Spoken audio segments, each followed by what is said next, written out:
If you're watching this, then you've probably had this told to you, that God is punishing you, or that God somehow cut you off. Now, I want you to know this is not the case. I am Rev Kevin, and this is Wisdom Fragments. And today we're going to go into one of the deepest wisdom fragments that we have. And this is from the wisdom books of the Bible itself. Some of the most overlooked books of the Bible. And we're going to have two videos on this. One is going to be from Ecclesiastes, and the other is going to be from the book of Job. And today we're going to focus almost entirely on Ecclesiastes. And then I'll put up a card here when the Job one is out. So let's go with why are we here? Many of us have hit rock bottom. I mean, maybe this is you. How many of us is it because of something that we actually did? Now, for some people, this is true. For some people, they truly did this because entirely of their own circumstances, and this was entirely their own doing. But for others, it's kind of a both, or it was caused by the reaction of what other people did. And it's entirely on the action of others. And I'm sure you've heard this scenario. A person has this great job, and they are really successful. And they go to church.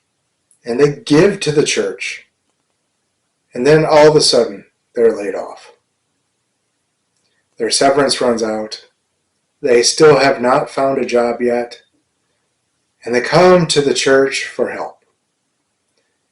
And here's the problem. How many churches would tell that person they have hidden sin? Unfortunately, it's a lot. There's so many, in fact, that we're making this video. And it's not likely that you have hidden sin causing any of this if it's going on in your life. If this is what you're going through, it's not likely that God cut you off. Sometimes the world is just evil, and it hurts good people. And we can see this in both Ecclesiastes and in Job. Job is a lot more direct about this. And it makes me incredibly angry when preachers, when they just ignore it. So check out that video. It is coming soon. These passages aren't controversial, which surprises me because so many pretend that they don't exist. Which is why we're going to be using the NIV translation, the New Internationalized Version. So this version of the Bible is an okay translation. Most of the time it is okay. And for these passages it's solid. And because of that, we're not even going to talk about the NIV. So let's get started with Ecclesiastes. So this is 9:11 through 12. I have seen something else under the sun. The race is not to the swift or to the battle or to the strong, nor does food come to wise or wealth come to the brilliant or favor of the learned. But time and chance happen to them all. Moreover, no one knows when their hour will come, as fish are caught in a cruel net, or birds are taken in a snare. So people are trapped by evil. Times that fall unexpectedly all upon them. So as you can see, this verse contradicts that idea that everything is happening to you that is bad is because of your hidden sin. So let's read this a little more closely, and we see that a lot of events in life are completely random. Time and chance are what give people success most of the time. People get trapped by evil that falls on them, and it falls on them unexpectedly. And misfortune is a part of life. It's in these wisdom books of the Bible. And it's surprising to me that anyone would claim that this is not so. But yet, there are a ton of preachers that do this very thing.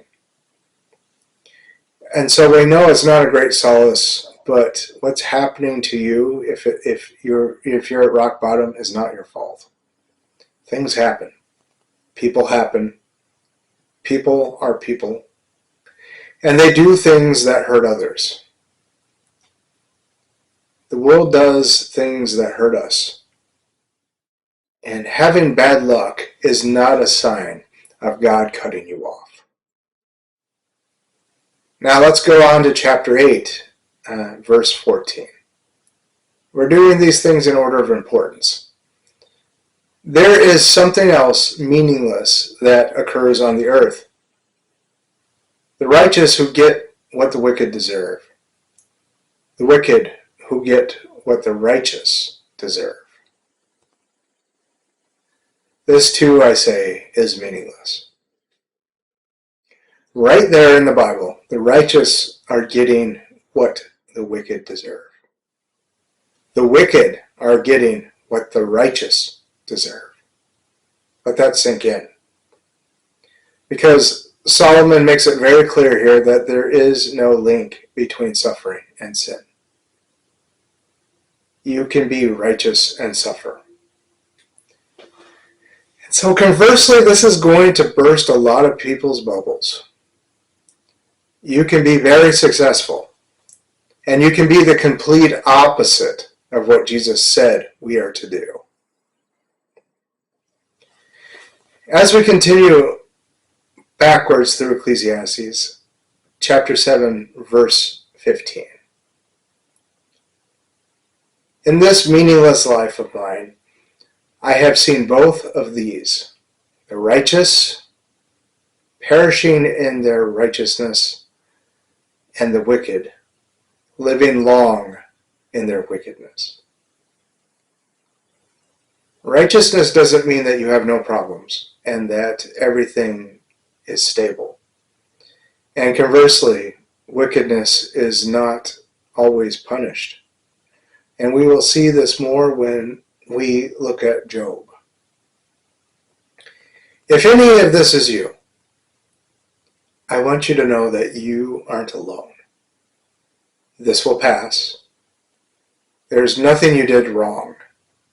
And I want you to know that you probably shouldn't listen to a preacher that pretends to be perfect. And worse, pretends that they don't sin at all. Many of them are telling you that you are cut off from the many sins that you have done in their sermons. But they did their own, like skipping over the wisdom books of the Bible. We all sin. This is something that everybody needs to accept. And unfortunately, life isn't fair. That means that these preachers also sin.